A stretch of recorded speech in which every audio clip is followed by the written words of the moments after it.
بسم اللہ الرحمن الرحیم۔ السلام علیکم۔ اردو مورل سٹوریز میں آپ سب دوستوں کو خوش آمدید۔ اختر ابھی گھر کے سامنے پہنچا تھا کہ بارش شروع ہو گئی۔ چند بوندیں اس کے ہاتھوں پر گری۔ اس نے دروازہ کھولا اور اندر داخل ہو گیا۔ ساتھ ہی بارش کی بوندوں کو دیکھ کر مسکرا دیا۔ اسے مسکراتے دیکھ کر اس کی بیوی نے پوچھا، کیا بات ہے، مسکرا کیوں رہے ہو؟ اختر نے کہا، کچھ نہیں کوئی تو بات ہے، اس کی بیوی نے کہا۔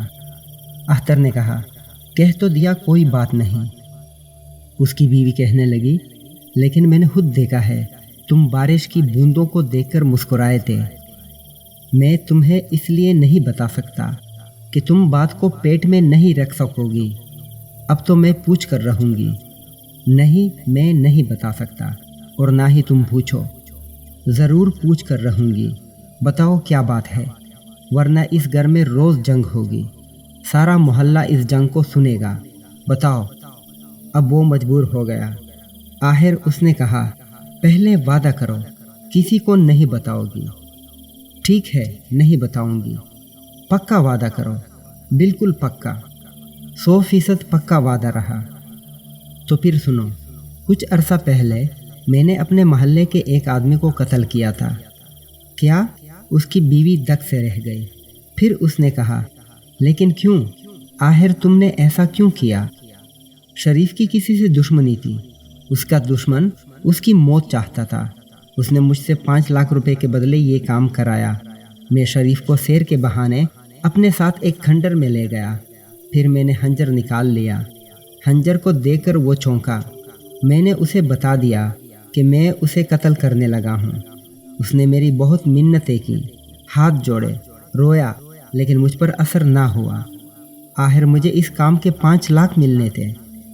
جب میں اس پر خنجر سے وار کرنے لگا تو اس نے کہا، دیکھو رک جاؤ، ورنہ تم بھی بچ نہیں سکو گے۔ مجھے یہ جرم کرتے ہوئے یہاں کوئی نہیں دیکھ رہا، اس لیے میں محفوظ رہوں گا۔ عین اس وقت بارش شروع ہو گئی۔ اس کے منہ سے نکلا، یہ بارش اس جرم کی گواہی دے گی۔ اس کی بات سن کر میں ہنسا اور میں نے خنجر اس کے پیٹ میں اتار دیا۔ پھر میں نے گھڑا کھود کر اسے دفن کر دیا۔ آج یہ بارش کے قطرے میرے ہاتھوں پر گرے تو وہ مجھے یاد آ گیا۔ بس پھر میں مسکرا دیا، کیونکہ کسی کو مجھ پر شک تک نہیں ہوا۔ شریف کے بارے میں اب تک یہی خیال کیا جا رہا ہے کہ وہ گھر والوں سے لڑ جھگڑ کر کہیں چلا گیا ہے، اور اس کے گھر والے بھی اسی خیال میں ہیں۔ جب اس کا غصہ ٹھنڈا ہوگا آ جائے گا واپس، لیکن انہیں کیا پتہ وہ اب کبھی واپس نہیں آئے گا۔ اور وہ 5 لاکھ کہاں ہیں؟ بیوی نے آنکھیں نکالیں۔ اس کے دشمن نے مجھے بہت دھوکہ دیا۔ جب میں اس سے رقم لینے گیا تو وہ صاف انکار کر گیا۔ کہنے لگا، اس نے ایسا کوئی کام کرنے کے لیے نہیں کہا تھا، اور اگر وہ چاہے تو مجھے گرفتار کرا سکتا ہے، کیونکہ اب میں ایک آدمی کا قاتل ہوں۔ میں یہ سن کر سہم گیا اور واپس چلا آیا۔ گویا تمہیں کچھ بھی نہ ملا اور تم ایک آدمی کے قاتل بن گئے۔ خاموش رہو، کوئی سن لے گا۔ اسی وقت دروازہ کھلا۔ ان کا بیٹا روتا ہوا اندر داخل ہوا۔ اس نے کہا، امی، مجھے شریف کے لڑکے نے مارا ہے۔ اسے تو میں ابھی بتاتی ہوں۔ یہ کہہ کر وہ گھر سے نکل گئی۔ شریف کا لڑکا گلی میں کھیلتا نظر آ گیا۔ اس نے اس کے 2-4 ہاتھ رسید کر دیے اور بولی، آئندہ میرے بیٹے کو ہاتھ لگایا تو تمہارا بھی وہی حشر ہوگا جو تمہارے باپ کا کیا ہے۔ شریف کے لڑکے کو یہ الفاظ عجیب سے لگے۔ وہ روتا ہوا گھر گیا اور یہ بات اپنی امی کو بتائی۔ اس نے شریف کے بھائیوں سے ذکر کیا۔ سیدھے پولیس اسٹیشن گئے، تھانے دار کو یہ بات بتائی۔ پولیس آئی اور اختر کو پکڑ کر لے گئی۔